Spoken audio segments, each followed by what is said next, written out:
Hello everyone, my name is Ferber. Hello everyone, my name is Krishma Patel. We're both specialist housing barristers at 42 Bedford Row, and today we're going to have a chat about preparing defences to possession claims.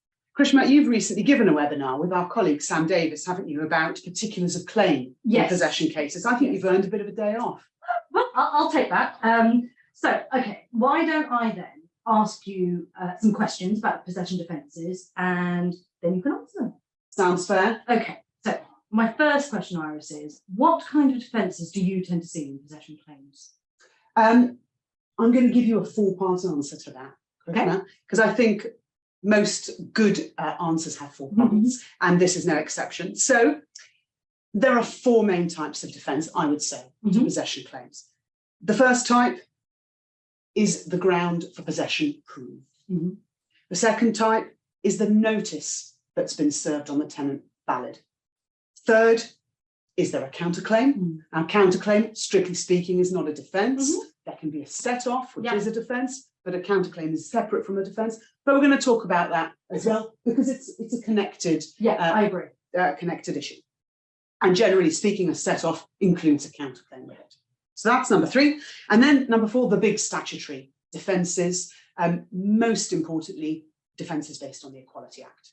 So that's the four types. Okay, and if we think about the first type, so that was the one where you'd said, question is the ground for possession proved. Yeah. And in terms of that, what do you think the defendant needs to say in the defence? Well, that depends entirely on which ground the landlord has relied on. Each ground has very different legal tests. Let's start with a context so we know what we're talking about. Grounds for possession are the types of possession that either the Housing Act 1988 or the Housing Act 1985 says are possession for some particular reason. In other words, you could call it a fault-based possession rather than a no-fault-based possession. Often the fault is alleged to be the fault of the tenant, like rent arrears grounds, for example, but that's not always the case. There are other grounds, some quite rare grounds like overcrowding, for example, which are not the fault of the tenant, but nevertheless, they're a particular reason that's being given for possession. Each one of those grounds has its own complex set of legal tests that the landlord has to prove. And once you do actually identify the ground, what's sort of the next step? What's the next thing that you do as a defendant? The first thing you do, in fact, you have to identify the type of tenancy that you've got. So when you're advising a tenant, you're going to first ask the question, is this a secure tenancy, a tenancy with a local authority, or is it an assured or assured short-hold tenancy? Assured tenancy will be with a housing association or similar. An assured short-hold tenancy will generally be with a private landlord, sometimes with a social housing provider. Secure tenancies list their grounds for possession in Schedule 2 to the 1985 Housing Act. Assured tenancies and assured short-hold tenancies list their grounds in Schedule 2 to the 1988 Housing Act. So what you do is you go to the ground, if it's ground 8 in the 1988 Housing Act, which you see from the particulars of claim, you go to Schedule 2 to the 1988 Housing Act, look at ground 8 and see what it says. And if you did that, for example, with ground 8, you would find that it says that in order for possession to be granted under ground 8, there have to be either 2 months rent arrears if it's a monthly tenancy, or 8-week rent arrears if it's a weekly tenancy. And that has to be the case both at the date of service of a Section 8 notice, we're going to talk about notices in a bit, and also at the date of the hearing. Okay, fine. So you're going to start with identifying all those legal tests that are set out in words in the ground itself. Sort of the preconditions to the ground. Exactly. And once you do know what ground applies, what's next? Then that is really about gathering information. So you're looking for, what should I be admitting? What should I be defending? Are there parts that I need to admit? Are there parts that I can deny? So let's stick with the ground 8 example, partly because it's the most common type of ground that we see, certainly in private tenancies. Secondly, because it's an easy one. It's a good example to give because it's really clear. So ground 8, Is it a weekly or a monthly tenancy? Let's say it's a monthly tenancy. Then your question is, are there 2 months worth of rent arrears? What dates do we need to be looking at? Well, it depends when the Section 8 notice was served. So you need to find out when the Section 8 notice was served. What were the rent arrears on the date of service of the Section 8 notice? Was it 2 months? Was it 1.5 months? If it was 1.5 months, that's your absolute defence right there. So how many months of rent arrears at the date of the service of the notice? What are the rent arrears now? Has the tenant got the rent arrears down to a level where you can say in the defence, actually they're already below 2 months and they're going to stay below 2 months right up till the date of the hearing, which is the other date that Round 8 refers to. So you are applying that process of identifying all the questions, finding out the answers to all of those questions, and then working out whether you're admitting or denying each of those. Yeah. And you apply that process to whichever ground it is. Go through that exact same process. You are so full of knowledge and information, yeah. Iris. Here's a bit of a trick question for you. Oh, God, okay. What sort of ground is a Section 21 possession claim? That is a trick question, because it is not a ground. It is not a part of Schedule 2 to either of the two housing acts. Actually, Section 21 is what we used to call a no-fault eviction. Probably a bit more complicated than that these days, and we'll probably talk about that in a bit, because Section 21 has become a lot more complicated than it used to be. But essentially, Section 21 is the type of notice that you use as a landlord when you want to evict a tenant without fault. You just have to serve the notice correctly. Yeah. And if you serve a valid and correct Section 21 notice, then you're entitled to your possession order. Well, it is much more complicated than that these days. But what's worth thinking about if you're asking, if you've got a client and you're thinking about defending the claim, is remember firstly that Section 21s are only available in assured short-hold tenancies. In fact, the definition of an assured short-hold tenancy, an AST, is a tenancy that a Section 21 notice can be served on. So that's what it is. And an assured tenancy without the ability to serve a Section 21 notice is not an AST at all. It's simply an assured tenancy where you fall back, if you want, as a landlord to seek possession, you fall back on the grounds in Schedule 2 to the 1988 Housing Act. So, short answer to your quick question, it's not a ground, it's just a notice served under Section 21 of the 1988 Housing Act. And given what you said, so if it's not a ground, it's just a notice, how would you defend that in particular? Right, well, that brings me on to the second type of defence that we listed at the top of this session. Do you remember what that was? The validity. Memory test. The validity of the notice. Correct. Now, you might think validity of notice is a simple thing, but no, not really. No. Not really. No. Very technical, isn't it? Yeah. It is much more technical than it used to be, and it's actually very common to get notices wrong. Yeah.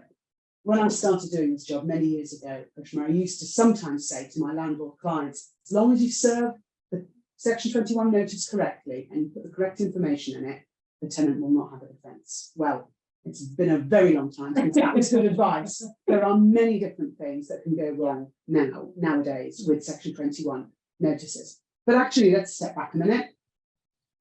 Section 21 is one type of notice, like we said, served only in ASTs. Yeah. But actually, there are another two types of notice that are very important too. Section 8 notices in assured tenancies, 1988 Act tenancies, and Section 83 notices in 1985 Act tenancies, secure tenancies. Yeah. Those two, Section 8 and Section 83, are very often called NOSPs or NSPs, notice seeking possession.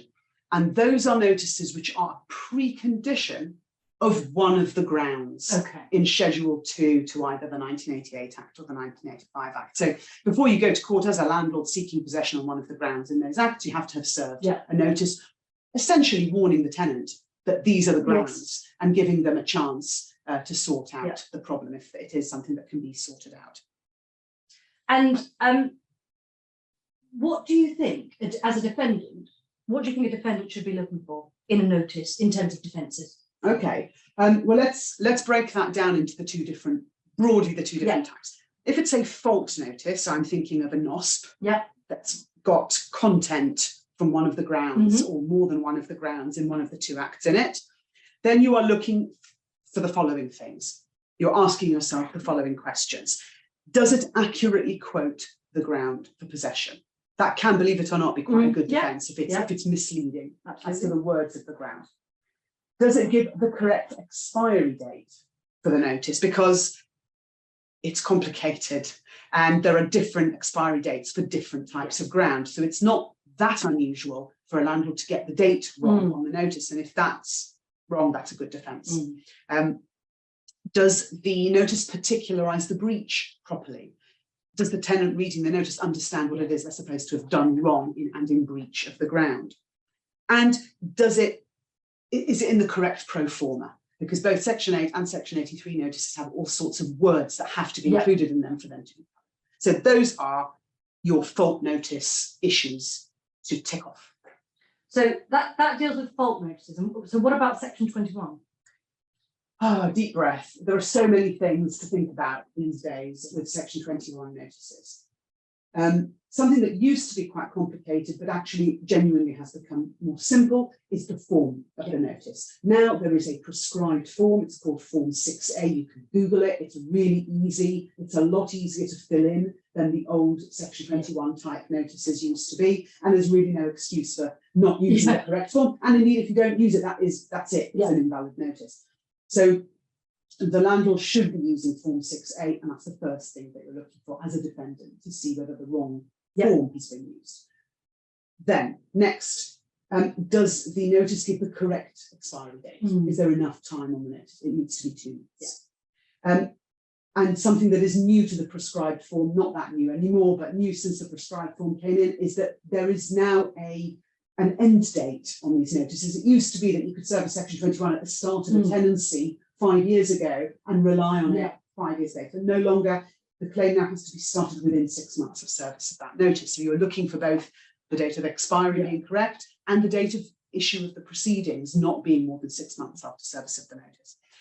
And then there is a shopping list of things that are essentially statutory preconditions to invalid Section 21 notice. The most well-known are deposit protection, gas safety certificates, energy performance certificates, how to rent guides. All of those things that if you've been a tenant, you get given in a great big pile by the estate agent or the letting agent when you sign up your tenancy, which are all of the things that have to be provided properly to a tenant at the beginning. And if they've not been, then the Section 21 notice is going to be invalid.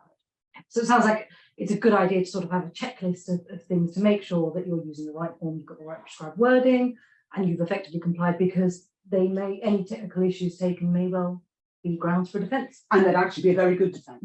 That quite often the Section 21 grounds for defence are stronger than the grounds in the fault evictions, because quite often with the fault evictions of ground, antisocial behaviour grounds and so on, there are all sorts of statutory valves by which a landlord can say to the judge, well, we might have got this slightly wrong, but the effect is the same, so can you please dispense with the service of this notice? Well, in a lot of the things we've just been talking about for Section 21, there isn't that option. If you get it wrong, that's a complete defence to the claim. So for a landlord, you have to check off those things, make sure you do them correctly. For a tenant, that's what you're looking for when you're defending the claim. And what are your thoughts then about retaliatory Section 21 notices? Could they be a defence? Absolutely. That's come in recent years. It got a lot of news coverage when it came in. I haven't seen that many of them, I have to say, because proving it is quite difficult. But the idea is that if the Section 21 has been served, if the motivation of the landlord for serving the Section 21 is because the tenant had asked the landlord to carry out repairs or had complained about disrepair, then that motivating factor becomes the defence to the Section 21 claim. I'd be very interested to know if anybody watching this webinar has managed to prove that, because I think that is a very difficult thing to prove. But in principle, that is a defence, yes, absolutely, to a Section 21 based possession claim. But what if you've got disrepair at a property, but it's not a retaliatory case? So say, for example, it's a possession claim that's based on some other ground. Can the disrepair in that situation be a defence if there's something else? Sort of.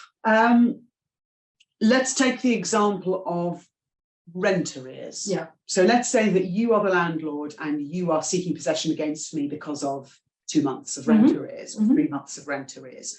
Well, if I've got a disrepair claim against you and I choose to bring that as a counterclaim or put it into the defence as a set-off against the arrears because I say that I'm entitled to compensation for the disrepair, then that set-off, that counterclaim, both do the same job, which is they reduce the amount of money that I owe you down below the 2-month limit, or down below, if it's a secure tenancy where there isn't an automatic right to possession for 2 months rent, reduce the arrears to a level that is so much lower than the headline level of rent arrears that a judge looking at the level of rent that's left once the compensation for disrepair has been taken into account says, well, what's left is not that much. I'm willing to make either a suspended order or not to make a possession order at all because actually these arrears are being dealt with. So disrepair is important because it often gives rise to set-offs against money claims. It's less important if your ground for trying to evict me is antisocial behaviour. That's not so obviously important, but certainly when there's rent arrears, counterclaims for disrepair can go. And so would you put that in as a defence or as a counterclaim? I'd always do both. I'd always say include in the defence a set-off. So the defence itself includes whatever the level of rent arrears, I hereby set off what I'm entitled to by way of compensation for disrepair against those arrears. And then you also include a separate claim between the same parties within the same pleading, which is what a counterclaim is, where you are saying that I, as the claimant in the counterclaim, bring a disrepair claim against my landlord. And those are exactly the same facts, but they give rise to both the set-off and the counterclaim in the same statement of case, the same pleading. And so aside from disrepair counterclaims, are there any other types of counterclaim that you think crop up often? Yes, there are certainly a couple that I can immediately think of. One that we've touched on is deposits. So this is not the session to talk in detail about tenancy deposits. That deserves a webinar, all of its own. And I know we've done webinars in the past about deposits, but very basically, if a deposit isn't protected in the correct way in a tenancy deposit scheme, then the court and the tenant makes a claim based on the failure to protect the deposit in the correct way, then the court can impose a penalty of up to 3 times the amount of the deposit as a money judgment against the landlord. And so if you've, say, got 2 months rent outstanding from me as the tenant, but I can show that you haven't correctly protected my deposit, and I claim 2 months or 3 months of deposit as a counterclaim, and let's say, which is quite common, the deposit is the same amount as 1 month's rent, then effectively I'm setting off or I'm counterclaiming or both the full amount of the arrears plus possibly even a bit extra coming back to me as breach, as penalty for breach of the provisions in the Housing Act 2004 relating to tenancy deposits. So that's relatively common, I would say, because it's so easy to get it wrong. Absolutely. I've certainly seen it commonly quite much in a number of cases. So in terms of, we've touched on 2 types of counterclaims. But in terms of any further counterclaims, is there anything else by way of other counterclaims that you see that crop up quite often? In my cases, I'm seeing more and more and more Equality Act claims, and those come up both as defences, substantive defences, which is our type 4 defences in my list, to whatever the grounds for possession might be, but equally, you also see them as standalone claims brought as counterclaims. Because remember, as I said before, if it's a claim between the same parties, the landlord and the tenant, it doesn't necessarily have to be a direct defence to the claim. It can be brought as a counterclaim, even if it isn't directly connected. So let's take the simplest type of, probably the simplest, most common type of example. Let's say that there are rent arrears. And let's say that I suffer from depression, I'm the tenant, and I say that the reason why I am in arrears of rent is because of my depression. they're directly connected, and that you haven't taken that into account, or that you haven't done enough to help me to resolve my housing benefits problems, and that has led to the arrears.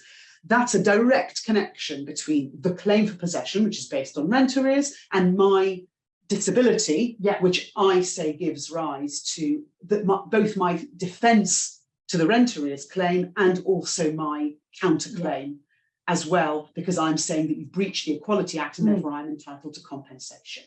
Where it's a secure tenancy, a local authority landlord,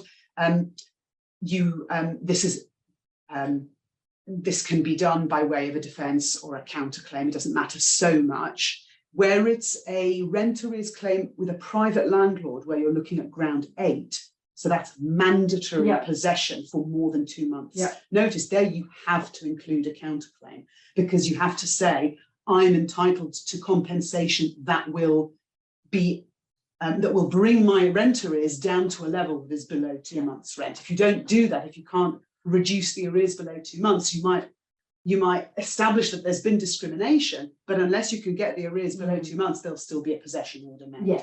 So it's important to think about it in that way. So that's rent arrears.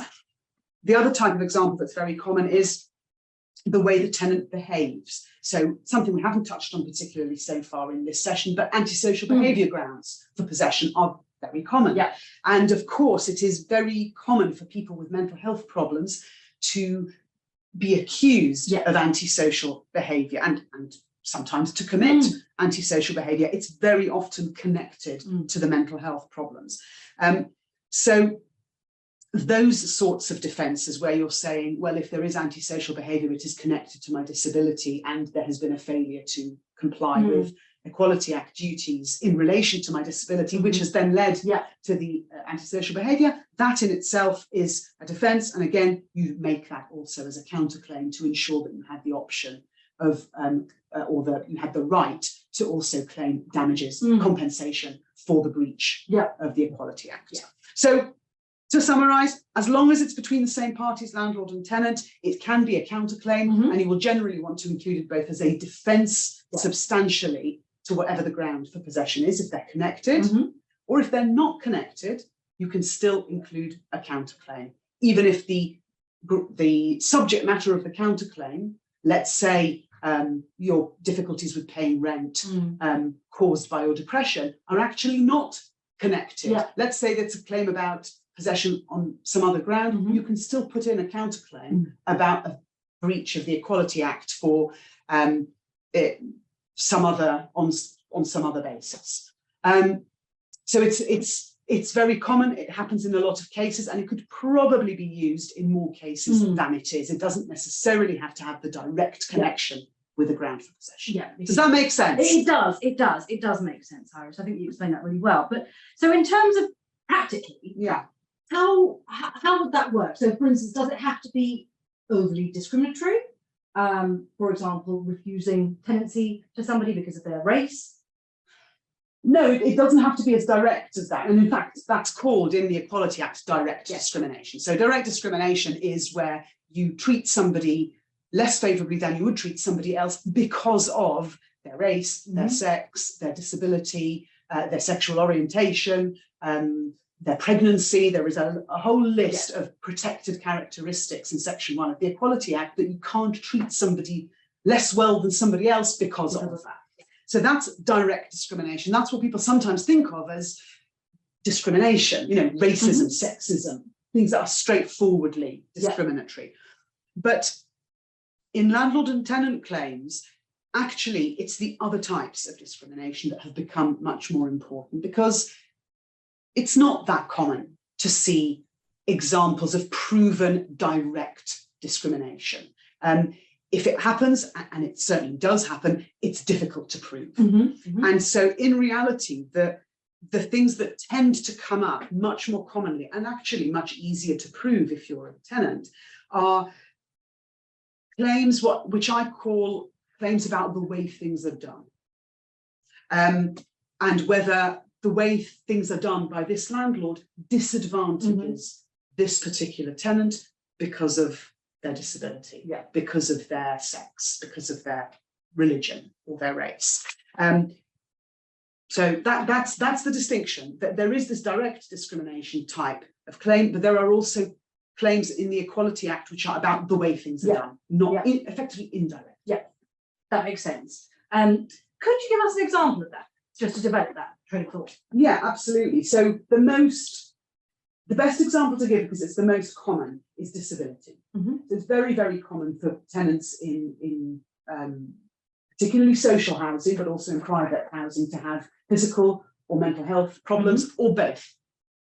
And there is a duty in the Equality Act to make reasonable adjustments for people with disabilities. And I'll give you an example of that, because this is the type of discrimination that probably comes up the most commonly in as defences to claims.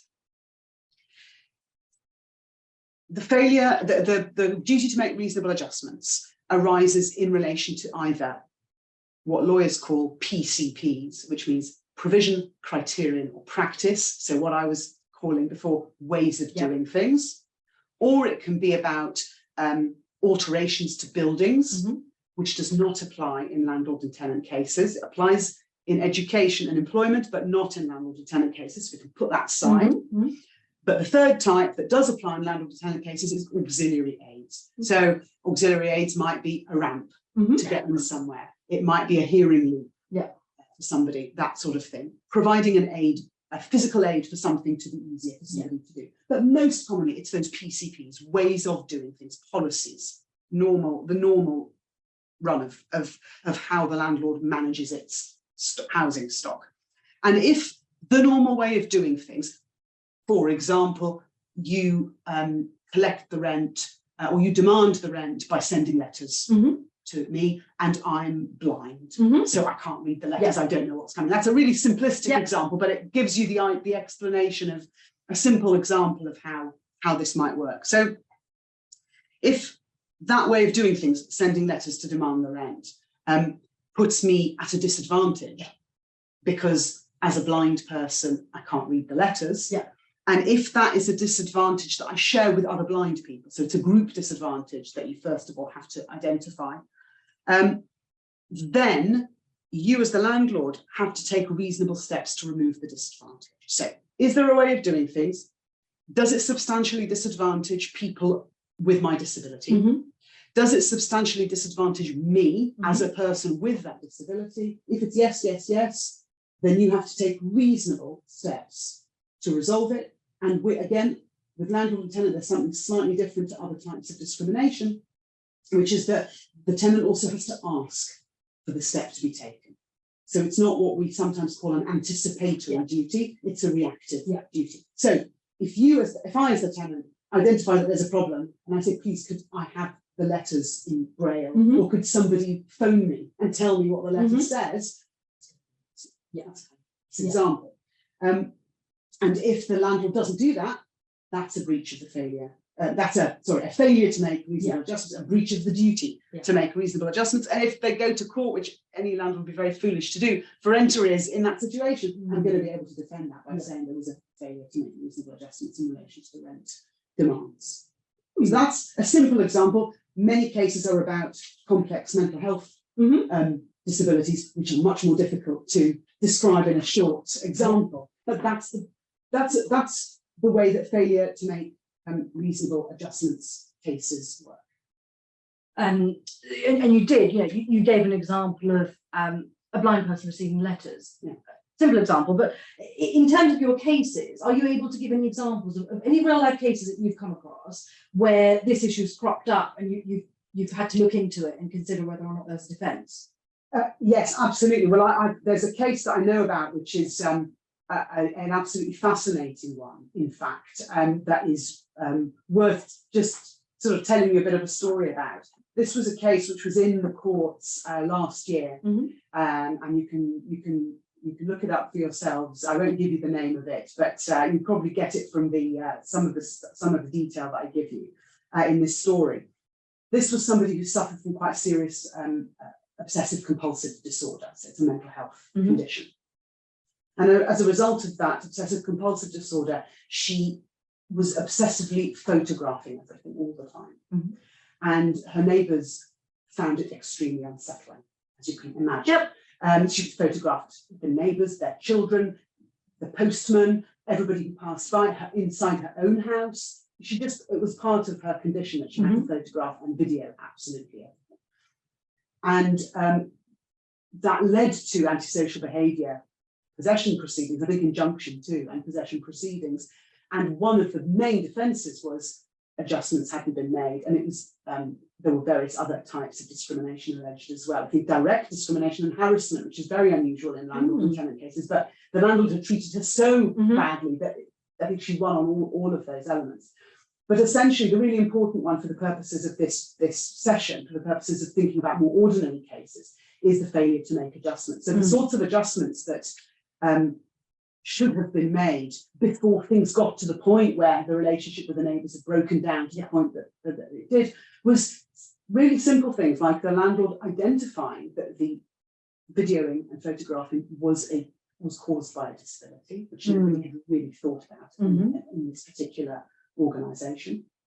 And once identified that it was related to a disability, to do some mediation, to sit down with the neighbours and say, right, I know that this lady is doing this and you find it very disconcerting, but she's really unwell. Please be understanding. She's not using the video for anything. It doesn't go anywhere. It's just her way of coping with the illness that she has. And the judge, this was a case where the judge found if that had been done, this escalation and this anger and this bitterness between her and her neighbours just wouldn't have happened. That they became so disillusioned and so upset and so angry with her because they had no idea what was going on. And it was up to the landlord to take in those steps to deal with those things early on and stop that from happening. That was a failure to make adjustments for her particular disability, because that's not the ordinary way of dealing with somebody taking photographs.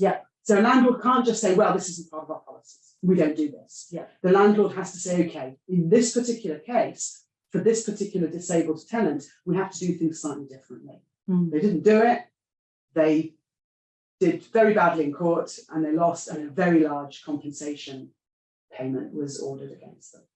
So it's pretty brutal when you get it wrong. Absolutely. And so that it's been a great whistle-stop tour actually in terms of defences and things to think about for defendants in defending possession claims.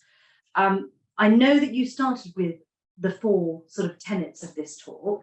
Could you, just for everybody listening and for my benefit too, just summarise what you think are the most relevant points that you've made in terms of this chat? Yeah, so I think you've got to, when you're tackling defending a possession claim, you're going to think about 4 main things. You're going to start with looking at the claim and working out what the grounds for possession are. Is it firstly a Section 21 claim if you're not an assured tenancy or a secure tenancy if it's an AST, or is it fault-based possession from any of the grounds in Schedule 2 to the 1988 Act or Schedule 2 to the 1985 Act? That's what you're going to start with. You're going to identify the basis for possession, and then you're going to go through the legal tests for that ground for possession and check whether each one has been met.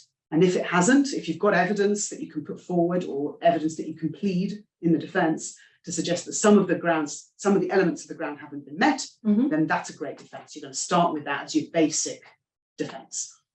Then you're going to go back a step and look at notices. Because almost always, in most cases, there will have been a notice served. And although sometimes there are saving provisions that allow the court to dispense with mistakes in notices, you never want to leave that out. You always include all of the mistakes in the notices, because you never know what sort of judge you're going to get, and you never know how many cumulative mistakes there might be. It might get to the point where the judge isn't willing to dispense with mistakes. So you identify what sort of notice has been served, whether it's been correctly served, what the contents are, and you list out in the defence every failure in the notice that there might be. So number 1, the grounds and the tests within the grounds, improving those. Number 2, what type of notice is it? Is it a valid notice? Then you're going to look at set-offs and counterclaims, whether there are monetary counterclaims that you can raise to set off rent arrears, whether, even if it's not a case about rent arrears, whether there are some substantial counterclaims that you can raise, because it means that your tenant client will then have a leverage for negotiation. Once you've put in your defence and counterclaims, you're going to be considering counterclaims, particularly where it is a rent arrears claim, and so you are needing to find a way to bring down the level of rent arrears. And then finally, you're going to look at substantive defences, in particular Equality Act defences. We haven't touched on it, but historically we've often looked at Proportionality and Human Rights Act defences. I think these days those have become much less common, as things like the Equality Act have become more user-friendly. People are more conscious of the options that are available to tenants for defending claims based on the Equality Act, and I think that human rights and proportionality have tended to take a bit more of a backseat. But look at those, look at whether there are proportionality issues, look at human rights issues, certainly look at the Equality Act and identify whether the tenant has any protected characteristics. I bet you they'll have a race and they'll have a gender and they may well be disabled. Many people that are not obviously disabled are in fact disabled. So and they'll have a religion. So consider all of the protected characteristics, consider whether any issues, any problems that have arisen between this tenant and this landlord come from any of those protected characteristics, and identify whether there's any defences based on the Equality Act. So it's just really going back to basics to really think about your ability to put forward a counterclaim, potentially a set-off or a defence, and it's checking those basic things that sometimes are overlooked that may well make the real difference in a claim when you're defending. Yeah, absolutely. Yes, that's quite right. Okay, excellent. Well, I hope that was useful, Krishma. Do you know what? I think it was really useful. I think you explained things really well. I think you gave some really good examples, Iris, which I think will be useful for our listeners, hopefully. So, thank you very much. It's been very nice to talk to you, Krishma. Indeed. Absolutely. Bye. Bye.